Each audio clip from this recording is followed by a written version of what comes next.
The rain came down in sheets, turning the Seoul streets into rivers of neon and shadow. Emma's sneakers splashed through puddles as she clutched her medical textbooks tighter against her chest, the plastic bag doing little to keep them dry. Another late night at the library. Another 18-hour day that left her bones aching and her mind buzzing with anatomy terms she'd never forget and patient case studies that haunted her dreams. She was 3 blocks from her apartment when she saw him. A man staggered from the alley ahead, one hand pressed against his side, the other reaching out as if the rain-slicked wall could hold him upright. Even from a distance, Emma could see the dark stain spreading across his white shirt, could see how his expensive suit hung torn and ruined on his frame. He collapsed at her feet before she could decide whether to run or help. His hand shot out, fingers closing around her wrist with surprising strength for someone losing that much blood. His eyes locked onto hers, dark and desperate and terrified in a way that made her breath catch. Up close, she could see he wasn't much older than her, maybe early 30s, with sharp features and a face that would have been handsome if it wasn't twisted in pain. "Please," he whispered, his accent thick but his English clear. "Don't call anyone." Emma's nursing training screamed at her to call emergency services, to get help, to do anything except stand frozen in the rain with a dying man's blood seeping onto her shoes. But something in his voice, in the raw fear she heard there, made her hesitate. "You need a hospital," she said, already knowing what his answer would be.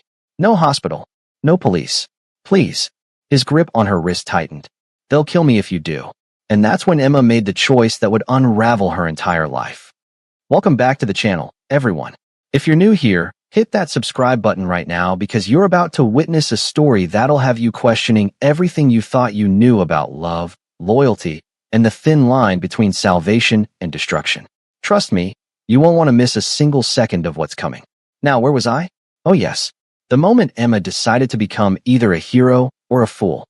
She looked around frantically. The street was empty, but sirens wailed somewhere in the distance, getting closer.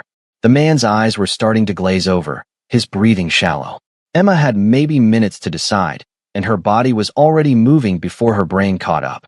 "Can you stand?" she asked, slipping her arm under his shoulders. He tried. God, he tried.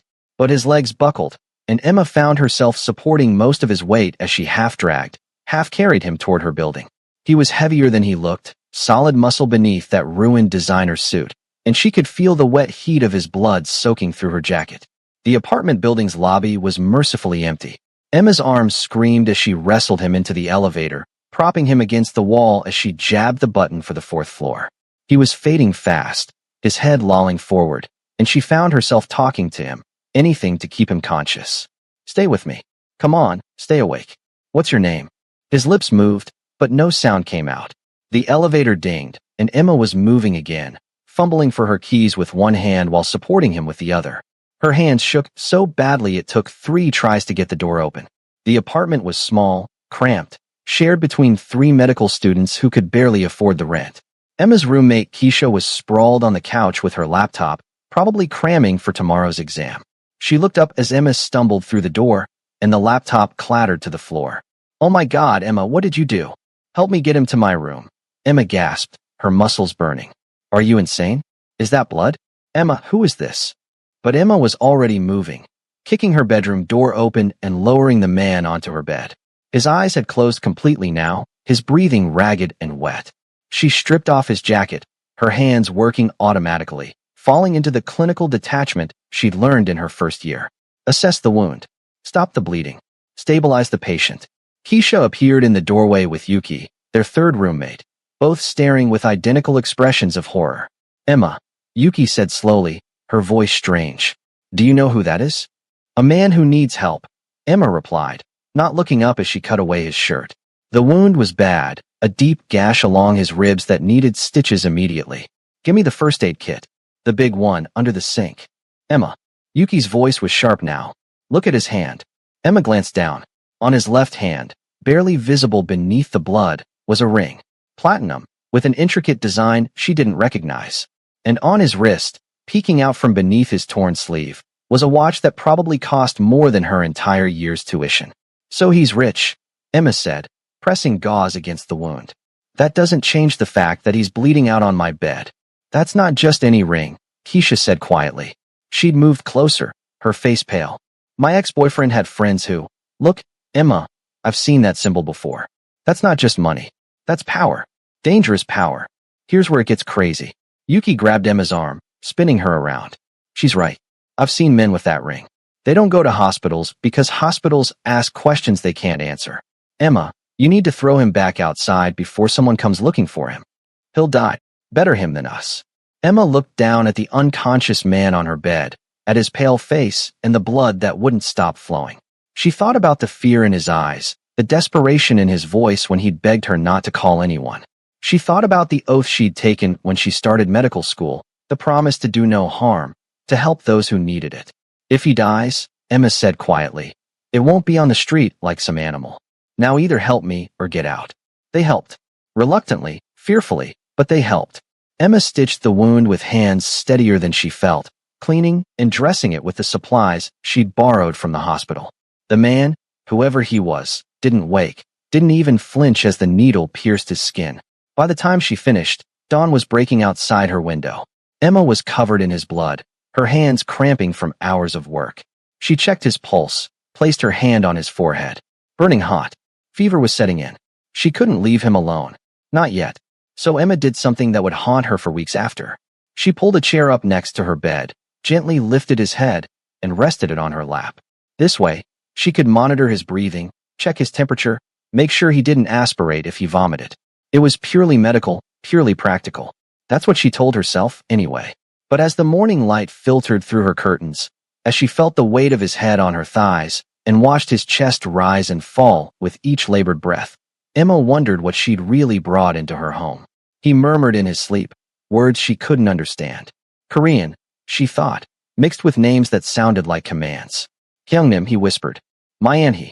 So sorry. Should have protected them. Should have seen it coming. Emma found herself stroking his hair without thinking, the way she might comfort any patient in distress. His fever burned through her jeans, and she reached for a cool cloth, pressing it gently to his forehead. Who hurt you? She whispered to the unconscious man. What are you running from? He didn't answer. The city woke up around them, car horns and morning deliveries, and the sounds of Seoul starting another day. Emma's phone buzzed with messages she didn't read, class schedules she was missing, a life that suddenly felt very far away. When Keisha checked on her 3 hours later, she found Emma asleep in the chair, her head tilted at an uncomfortable angle, one hand still resting on the stranger's shoulder. You're going to regret this, Keisha whispered, but she threw a blanket over Emma's shoulders anyway. She had no idea how right she was. But wait, because here's where everything changes. Emma woke to cold sheets and empty space. She jerked upright, her neck screaming from the awkward position, her mind foggy with exhaustion. The bed where she'd spent all night tending to a dying man was empty. The bandages she'd so carefully applied were gone. Even the blood-stained sheets had been stripped away. For a moment, she wondered if she'd dreamed the entire thing, some fever dream brought on by too many sleepless nights and too much stress. But her medical supplies were scattered across her desk, and when she touched the mattress, she could still feel the faint dampness where she'd cleaned his wounds. He was gone. No goodbye, no explanation, no acknowledgement of what she'd risked to save his life. Just silence. Emma stumbled to her feet, her legs numb from hours in that chair. Her apartment was quiet. Too quiet. Keisha and Yuki's bedroom doors were closed, and when she checked her phone, she saw a group chat full of messages she'd missed. Keisha, is he gone? Yuki, please tell me he's gone. Keisha, Emma, answer us. Yuki, if you're dead, I'm going to kill you myself. Emma typed back a quick response, assuring them she was alive and the man was gone. But as she stood in her empty bedroom, staring at the spot where he'd lain dying just hours ago, she felt something strange twist in her chest. Not relief. Not exactly. Disappointment, maybe. Or something more complicated that she didn't have the energy to examine. She needed coffee. She needed a shower. She needed to pretend the last 12 hours hadn't happened and get back to her normal life of impossible exams and 36-hour shifts and a future that didn't involve bleeding men and dangerous rings. Emma had just stepped out of the shower when someone knocked on the apartment door. Heavy, insistent. The kind of knock that said this wasn't a friendly neighbor or a delivery driver. She threw on clothes and opened the door to find a man in a black suit standing in her hallway. He was young, maybe mid-20s, with an earpiece and the kind of posture that screamed military training. Miss Emma, he asked in perfect English. Her stomach dropped. How do you know my name? Instead of answering, he held out an envelope. Thick, expensive paper. The kind that probably cost more than her monthly food budget. From the man you saved, he said simply. Then he turned and walked away before Emma could ask any of the 1,000 questions exploding in her mind. She closed the door with shaking hands. Keisha had emerged from her room, her eyes wide. Don't open it, she said. Emma, please don't open it. Emma opened it. Inside was more money than she'd ever seen in her life. Neat stacks of Korean won and US dollars, bound with simple paper bands. No note, no explanation. Just money and a single line printed on a card in elegant script. Thank you for my life. Oh God, Keisha breathed. Emma, you have to give it back. Give it back to who? I don't even know his name. Exactly. And you don't want to know. People like that, Emma, they don't just give away money. This is a debt. This is a chain. This is him saying he owns a piece of you now. Emma stared at the money, at the card with its simple message. She thought about the fear in his eyes, the way he'd gripped her wrist, the fevered words he'd murmured in his sleep. She thought about how gently she'd cleaned his wounds, how she'd cradled his head in her lap, how some part of her had wanted him to wake up so she could see his eyes clear and focused instead of glazed with pain. I don't want his money, Emma said finally. But even as she said it, she couldn't quite make herself put it back in the envelope. That afternoon, Seoul exploded into chaos. Emma was studying in her room, trying to focus on cardiovascular anatomy, and failing miserably, when Yuki burst through her door without knocking. She was holding her phone, her face ashen. Turn on the news, she said. Now. Emma grabbed her laptop, pulling up a Korean news station. The headline made her blood run cold. Breaking. Gang violence erupts in Gangnam. Police search for missing crime figure. The reporter stood outside a luxury office building, police tape and flashing lights everywhere. Authorities are investigating a violent incident that left 3 men dead and several others injured. Sources close to the investigation say they're searching for Ji-ho Kong, a person of interest with alleged connections to organized crime. Kong was last seen leaving his headquarters yesterday evening and hasn't been heard from since. Rival organizations are believed to be involved in his disappearance. The screen flashed to a photo, and Emma's world tilted sideways. It was him, the man from her bed, the man whose blood had soaked through her clothes, whose head had rested in her lap, whose life she'd held in her hands for an entire night. Ji-ho Kong, not just any criminal, not just any dangerous man. Based on the reporter's careful word choice and the fear in her voice, he was something much worse. Emma. Keisha's voice came from the doorway. She'd been watching too. Please tell me that's not him. Emma couldn't speak. She could only stare at the photo, at those same dark eyes that had looked at her with such desperate trust, such raw vulnerability. On screen, he looked different. Colder. Harder. The kind of man who made smart people cross the street and smarter people leave the country. They're searching hospitals, Yuki said quietly, reading from her phone. Every emergency room in the city. They're checking security footage, interviewing staff. Emma, they're going to find out he was here. They're going to find out you helped him. But before Emma could process that, before she could even begin to panic, there was another knock on the door. Different this time. Aggressive. Demanding.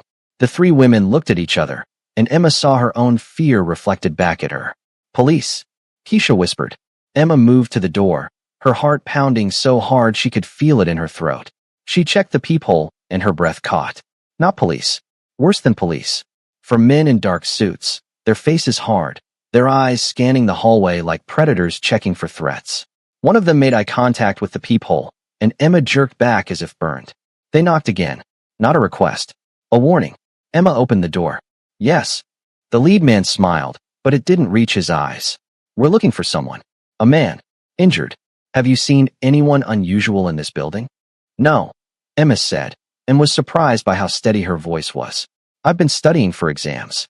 Haven't seen anything.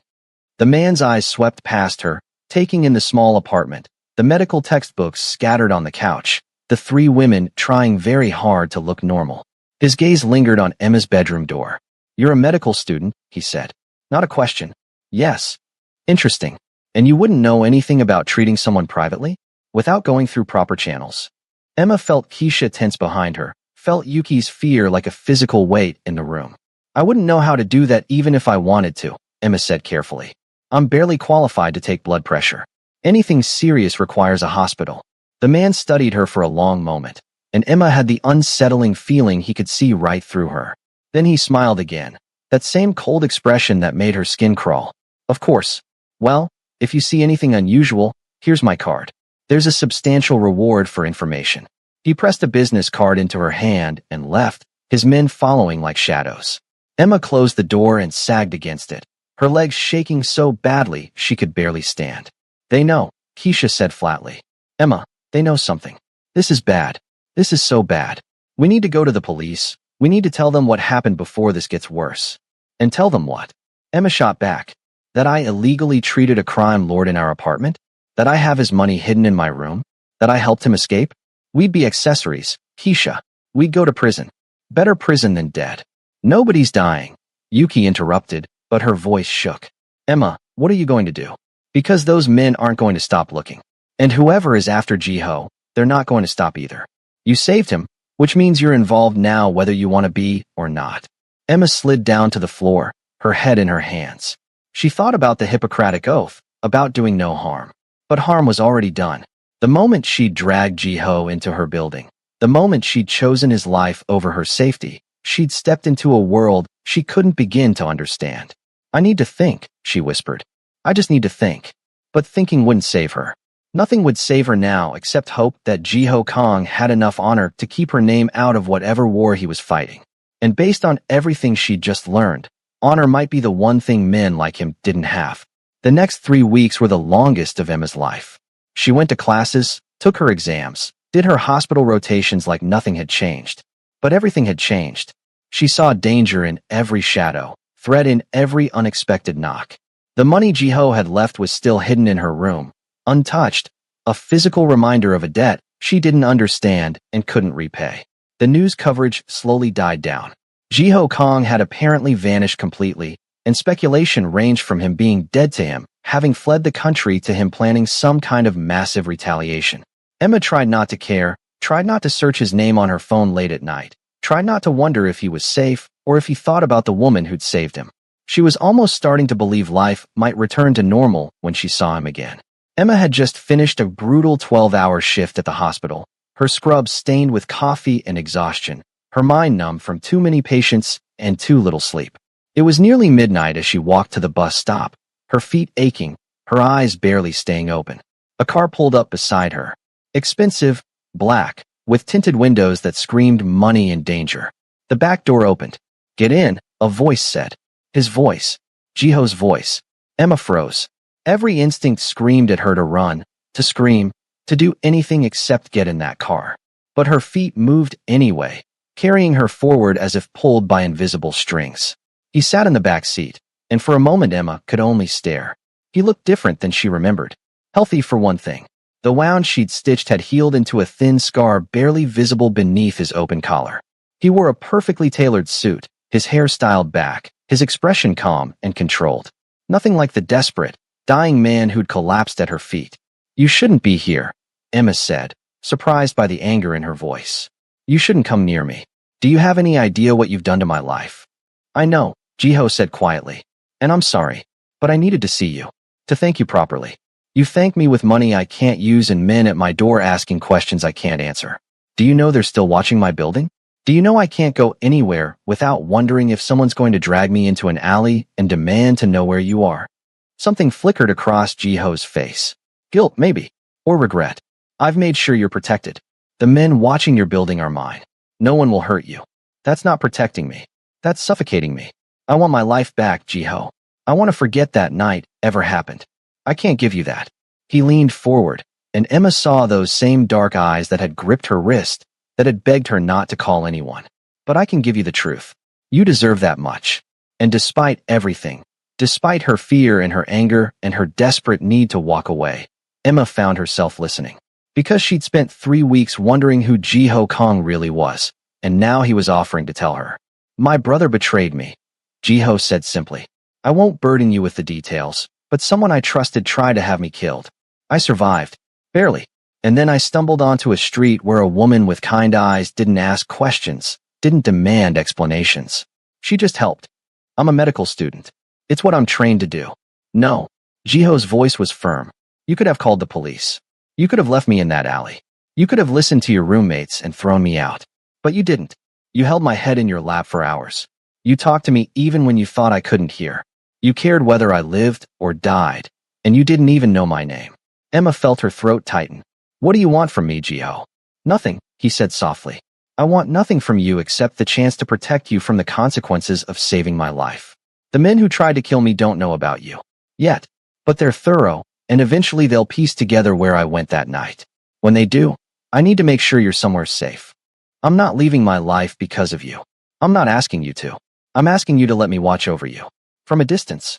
You won't even know I'm there. Emma laughed, but there was no humor in it. I'll know. How could I not know? They sat in silence for a moment, the city moving around them, late-night Seoul with its neon signs and street vendors, and people living normal lives that didn't involve crime lords and dangerous debts. I should go, Emma finally said. But she didn't move. One more thing, Jiho said as she reached for the door handle. That night, when I was fading in and out, I heard you ask who hurt me. The truth is, I hurt myself. I trusted the wrong person, made the wrong choices, built a life on foundations that could never hold. You asked what I'm running from, and the answer is everything I've ever been. Emma looked back at him, at this man who'd bled in her bed and left money in her hand, and now sat before her offering protection she didn't want and truths she didn't ask for. Then why not just disappear? She asked. Why come back at all?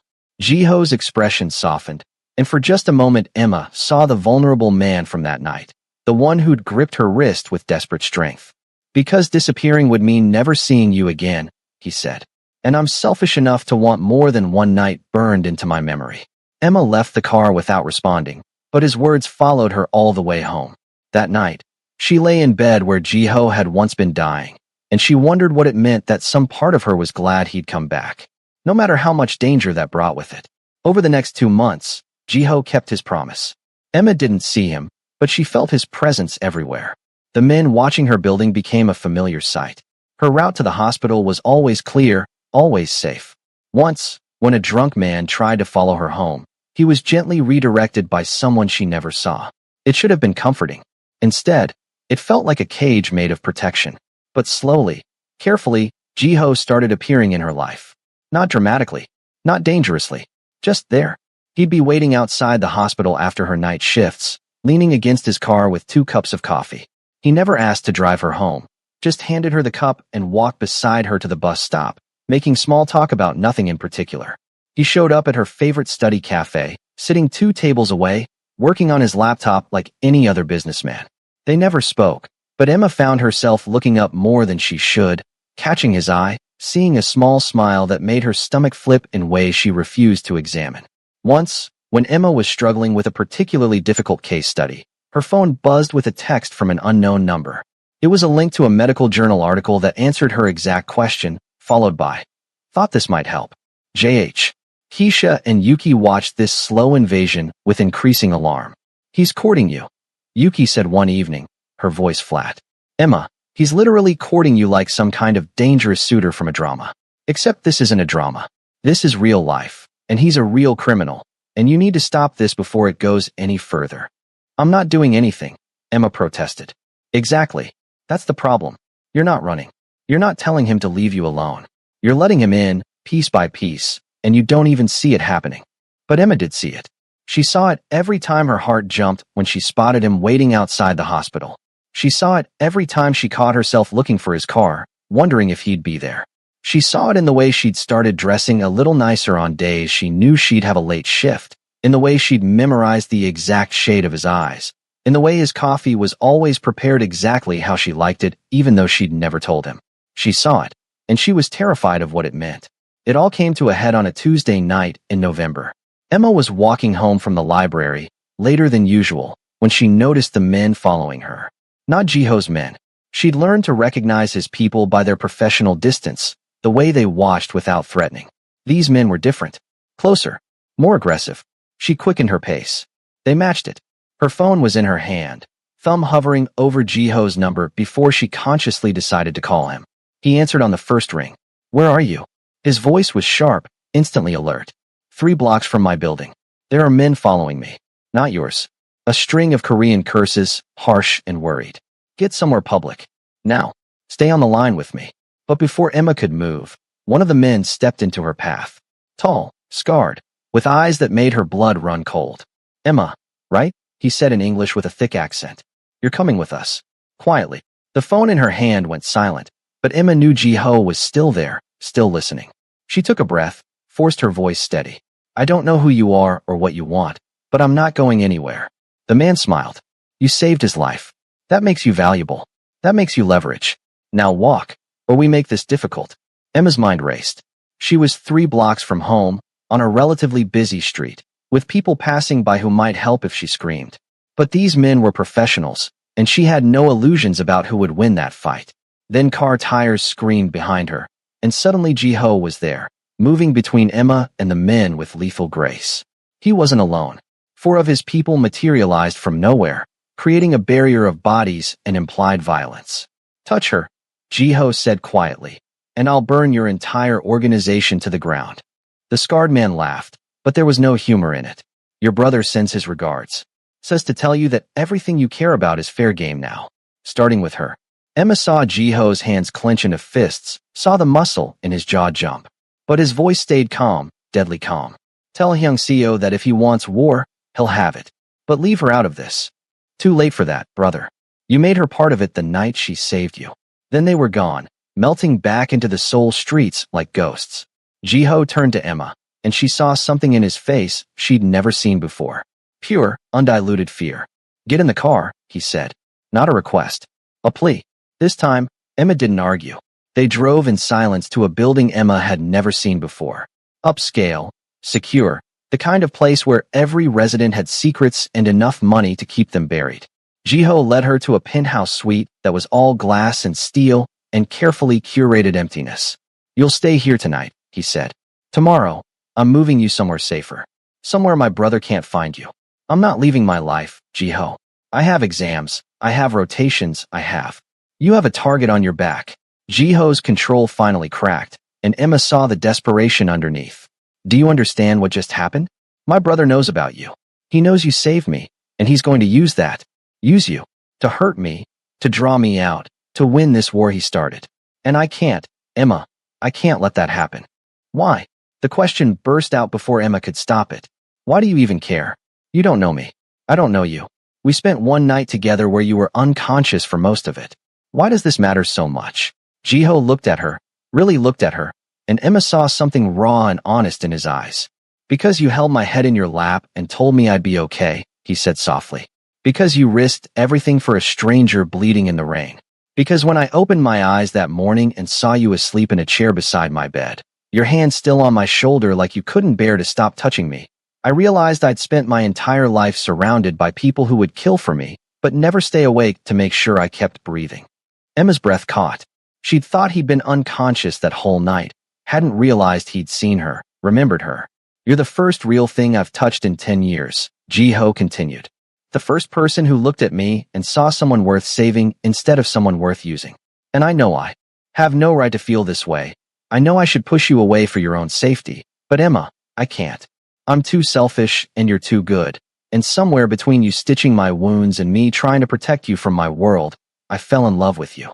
The words hung in the air between them, impossible and true and terrifying. Emma should have run, should have laughed, should have done anything except take a step forward, closing the distance between them. You can't love me, she whispered. You don't even know me. I know you bite your lip when you're studying. I know you take your coffee with 2 sugars and no cream. I know you have nightmares about losing patience, because I've watched you wake up gasping outside the hospital and try to pretend you're fine. I know you're brilliant and stubborn and brave enough to drag a dying man into your home, because letting him die was worse than any risk to yourself. Ji-ho, I know I'm asking for something I have no right to ask. I know my world is dangerous and dark, and you deserve so much better than a man with blood on his hands and enemies at his door. But I'm asking anyway. Stay. Let me protect you. Let me. Emma kissed him. It wasn't planned, wasn't thought through. But suddenly her hands were in his hair, and his arms were around her waist, and they were kissing like 2 people who'd been holding back for months finally giving in. It was desperate and soft and fierce all at once, tasting like coffee and fear and something that might have been hope. When they finally broke apart, both breathing hard, Emma rested her forehead against his. This is insane, she whispered. I know. Your brother wants to kill me. I won't let him. You're a criminal, Jiho. You do things I probably don't want to know about. You have enemies who would torture me just to hurt you. This is the worst idea I've ever had. I know that too. His hands cupped her face, gentle despite the violence she knew they were capable of. Tell me to leave, Emma. Tell me to walk away and never come back. I'll do it. I'll make sure you're protected, and I'll disappear from your life completely. Just say the word. Emma looked into his eyes, at this man who'd stumbled bleeding into her life, and somehow become the axis her entire world turned on. She thought about safe choices and smart decisions, and the career she'd worked so hard to build. Then she kissed him again, softer this time, like a promise she couldn't quite put into words.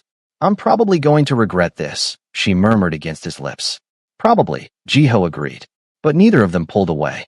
That night, Emma called Keisha and Yuki to explain she wouldn't be home. The conversation went about as well as expected, with Keisha threatening to report her as a missing person and Yuki simply saying, I told you so, in 7 different ways. Emma stayed in Jiho's penthouse, and they talked until dawn. He told her about his life, about growing up in a family business that was anything but normal, about the brother who'd betrayed him and the war that was coming. She told him about medical school, about being an international student navigating Seoul alone, about her dreams of becoming a doctor and her fear that she'd thrown it all away for one impulsive choice. You haven't thrown anything away, Jiho assured her. I'll make sure you finish your degree. I'll make sure you're safe. Whatever it takes. And what happens after? Emma asked. After I graduate. After this war with your brother ends? What happens to us? Jiho pulled her closer, his arms solid and warm around her. I don't know, but I want to find out. It should have been romantic. It almost was. But Emma couldn't shake the feeling that they were standing on the edge of something catastrophic, one wrong step away from a fall that would destroy them both. She was right to be afraid, but it was already too late to turn back. The next few weeks passed in a strange kind of limbo. Emma attended her classes and rotations, always with Jiho's people watching from a distance. She stayed at the penthouse most nights, slowly filling it with her textbooks and coffee mugs and the small pieces of her life that made it feel less like a gilded cage. Jiho was often gone, dealing with his business, managing his war with his brother. Emma tried not to ask questions, tried not to think about what he was doing. When he came home late with tension in his shoulders and blood, she hoped wasn't as on his cuffs. They danced around each other, this tentative relationship built on secrets and danger and stolen moments of normalcy. He'd quiz her on anatomy while she cooked dinner. She'd fall asleep on his shoulder while he worked on his laptop. They kissed like teenagers, careful and hungry all at once, never pushing further because both knew that crossing that line would make this real in ways neither was ready for. It was precarious and impossible, and Emma had never been happier or more terrified in her life. Then Jiho's brother made his move. It started with a phone call. Emma was in class when her phone buzzed with an unknown number. She almost ignored it, but something made her step into the hallway and answer. Emma. A man's voice, cold and cultured. I'm Hyung-seo Kong, Jiho's brother. We need to talk. Emma's blood ran cold. I have nothing to say to you, but I have a great deal to say to you. About my brother. About the war he's dragging you into. About the things he's done and the man he really is. He's told you his version of events, I'm sure. Let me tell you mine. I'm not interested. Not even if it concerns your safety. Emma, my brother is obsessed with you. Dangerously so. He's making mistakes because of you. Taking risks he shouldn't. His people are starting to question his judgment. And when they turn on him, you'll be caught in the crossfire. Goodbye, Hyung-seo. Wait. His voice sharpened. Your roommate Keisha has a younger sister, doesn't she? 8 years old, I believe. Lives with their grandmother in Atlanta. Pretty girl. Would be a shame if something happened to her because you chose the wrong side. Emma's hand clenched around the phone. You wouldn't dare. I don't make threats, Emma. I make promises. Help me end this war peacefully, and everyone you love stays safe. Refuse, and I'll make you watch them suffer one by one until you beg me to make it stop. The line went dead. Emma stood frozen in the hallway, her mind racing. She should tell Jiho immediately. Should let him handle his brother, trust him to protect her and everyone she cared about. But doubt crept in. Because Hyung-seo was right about one thing. Jiho was making decisions based on her. And what if those decisions got people killed? What if her presence in his life was exactly the weakness his enemies needed? She called Jiho, told him about the threat, and watched his face go absolutely cold in a way that made her remember exactly who she was dealing with. He touched you, Jiho said quietly, and now he's going to die. Jiho, no. He threatened a child, Emma, Keisha's sister. He crossed a line he can't come back from. And what about me? What about the fact that I'm the reason he's doing this? What about the fact that people are going to die because I saved your life? Jiho pulled her into his arms, but there was steel beneath the gentleness. People were going to die anyway. This war started long before you, and it'll end the same way. But I promise you, Emma, your people will be protected. All of them. Hyung-seo made a mistake threatening them. He just signed his own death warrant. Emma wanted to feel relieved, but all she felt was the weight of consequences piling up, crushing her beneath their mass. That night, Jiho doubled security on Keisha's family. He put people on Yuki, on Emma's parents back in the States, on everyone she'd ever cared about. The penthouse became a fortress, and Emma realized with growing horror that she'd become exactly what Hyung-seo warned about. A weakness. A target. A woman whose love had turned into a weapon pointed at the man she cared about. Maybe I should leave, Emma said one night, curled up on Jiho's couch while he worked. Go back to America, finish my degree there. Take the target off everyone's backs. Jiho's hands stilled on his keyboard. Is that what you want? It's what's smart. That's not what I asked. Emma looked at him, at this man who'd become her entire world in a matter of months. No, she admitted quietly. It's not what I want. But what I want doesn't matter when people are in danger because of me. Jiho crossed the room and knelt in front of her, taking her hands. What you want is the only thing that matters. Emma, I won't trap you here. If you want to go, I'll make arrangements. I'll make sure you're protected wherever you are. But don't leave because you think you're helping. Don't leave because my brother managed to make you doubt yourself. Leave only if you truly don't want this. Don't want me. Emma touched his face, feeling the tension in his jaw. I want you so much it terrifies me. Then stay terrified with me, Jiho said softly. Stay and let me prove that I can keep you safe.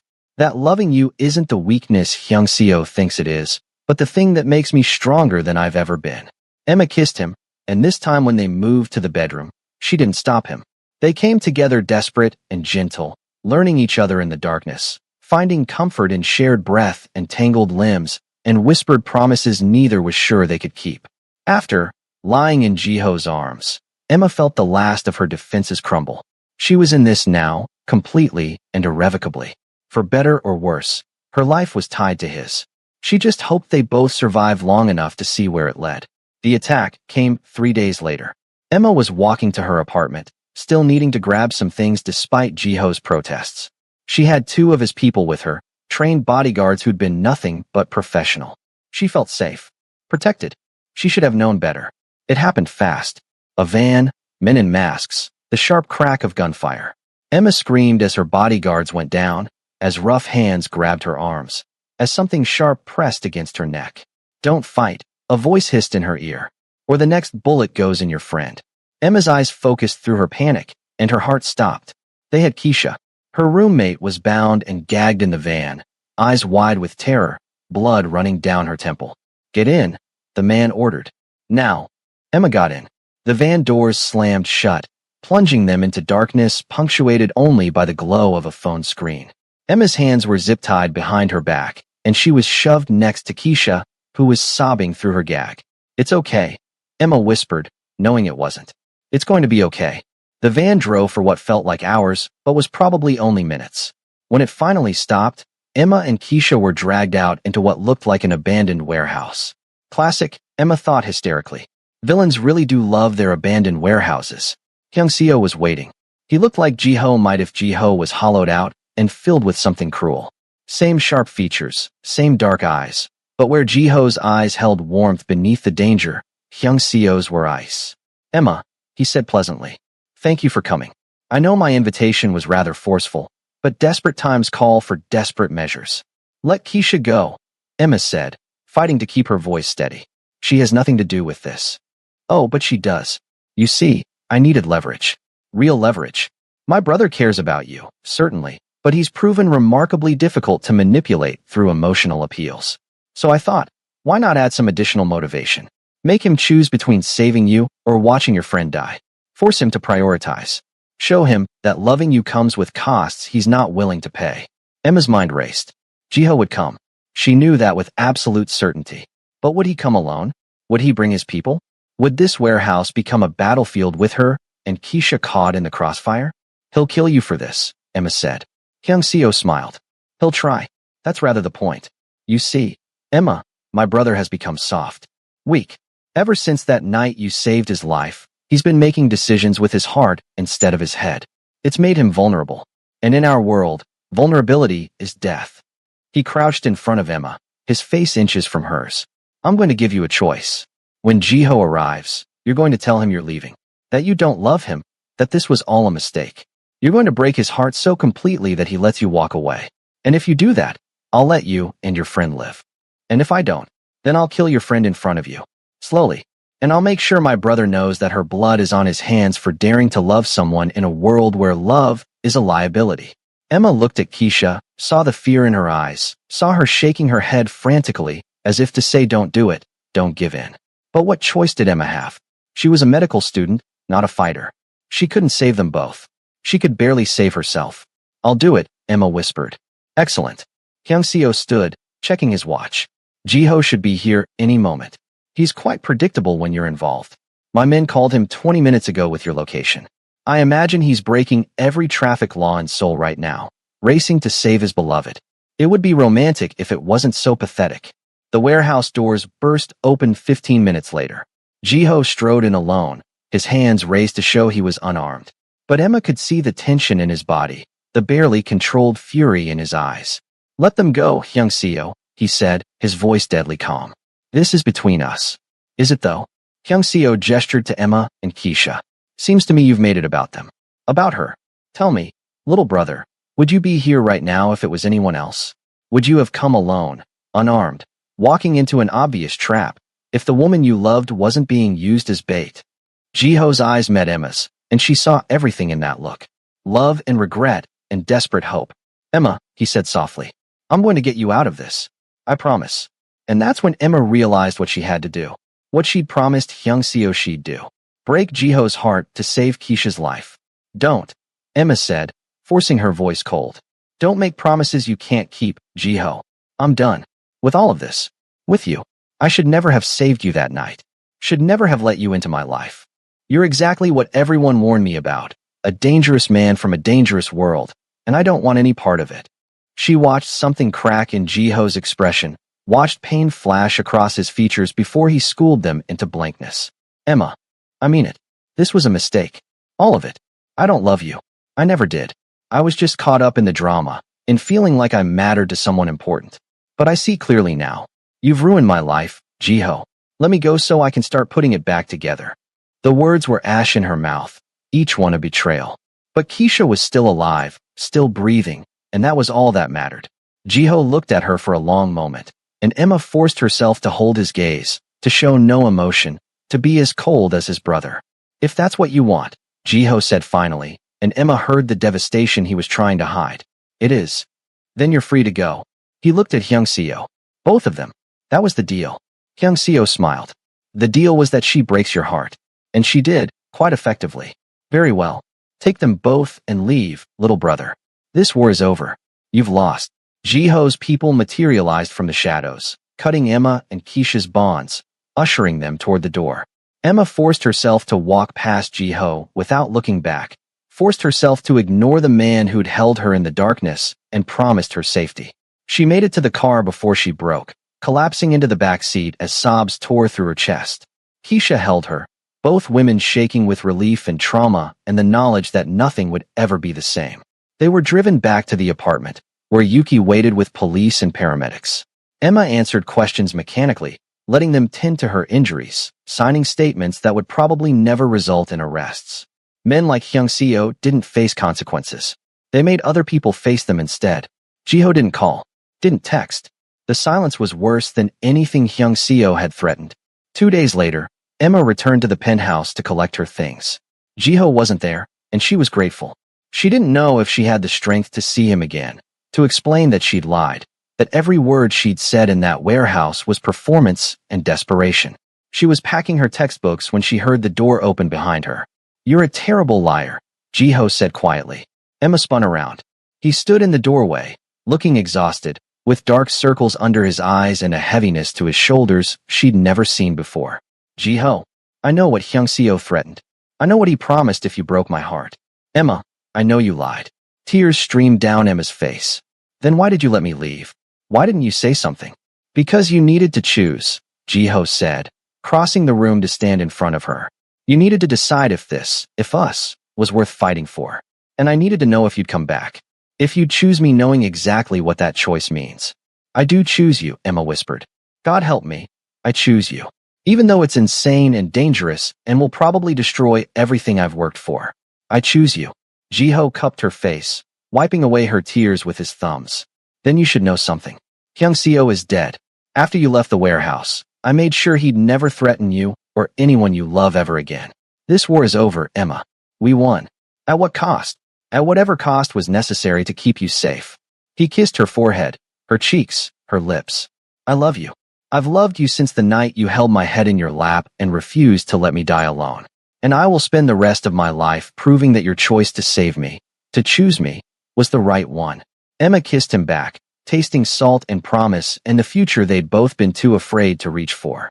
It should have been a happy ending, a conclusion to their impossible story. But life, Emma was learning, rarely worked that way. Because 3 weeks later, on a cold December morning, Emma came home to her apartment to find Yuki's door open. And inside, sprawled on the floor in a pool of blood, was a woman Emma had never seen before. Police tape. Sirens. Detectives asking questions Emma couldn't answer. Yuki was at the hospital, sedated and traumatized, while Keisha held Emma's hand so tight it hurt. The news that night reported it as a home invasion gone wrong. A case of mistaken identity. The woman was a visiting cousin who'd arrived early while Yuki was out. But Emma knew better. She saw the precision of the wounds, the cold efficiency of the kill. This wasn't random. This wasn't mistaken identity. This was a message. She found Ji-ho at his office, bursting through doors and past security until she stood in front of his desk, breathing hard. You said it was over, she said. You said Hyung-seo was dead and we'd won. Ji-ho's face was grave. Emma, a woman is dead in my apartment, Ji-ho. Dead in the place I live, where my friends sleep, where I'm supposed to be safe. Who was she? What was she? She wasn't supposed to be there, Ji-ho said quietly. The target was never your roommate.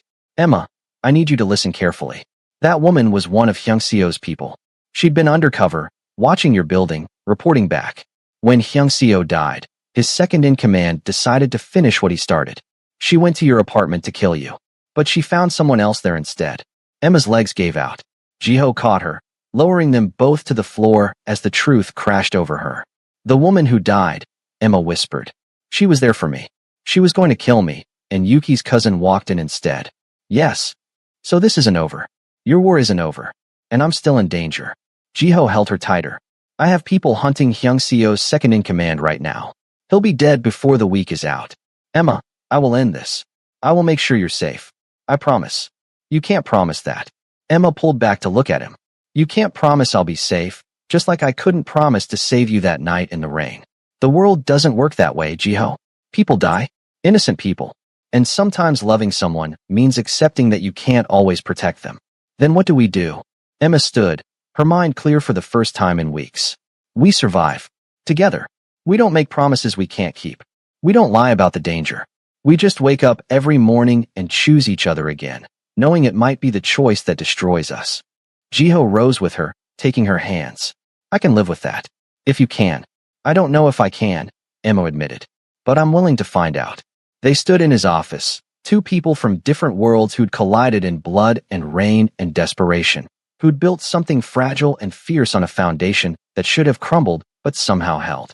And as Emma left his office, as she walked back into a city that would never feel quite safe again, she thought about the man bleeding in the rain, about the choice she'd made to save him, about all the ways that one decision had rippled outward into consequences she was still learning to live with. She thought about the future, uncertain and dangerous as it was. And she thought about Ji-ho, waiting for her in that office, ready to fight a war he couldn't win, but refusing to surrender anyway. The story should end here, with Emma walking away, making the smart choice, protecting what was left of her normal life. But the truth was, her story with Ji-ho had barely begun. And the man who'd replaced Hyung-seo, who'd sent a killer to her apartment, who'd murdered an innocent woman by mistake. He was just getting started. Emma's phone buzzed with a text from an unknown number. She opened it, her blood running cold at the single line of text. The woman who died wasn't the one I wanted. I'll be more careful next time. Emma stopped in the middle of the busy Seoul street, people flowing around her like water around a stone. She could run. She could hide. She could go back to America and pretend none of this had ever happened. Or she could turn around, walk back into Jiho's office, and prepare for war. Emma looked at the message one more time. Then she turned around. Because she'd made her choice the night, she saved Jiho's life. And everything that came after, every consequence and every danger, was something they'd face together, even if it killed them both. If you made it this far, drop a comment below letting me know what you think happens next. Should Emma run, or should she fight? Hit that like button if you're as invested in this story as I am, and subscribe because you know part 2 is going to be absolutely insane. Trust me, you don't want to miss what's coming. I'll see you in the next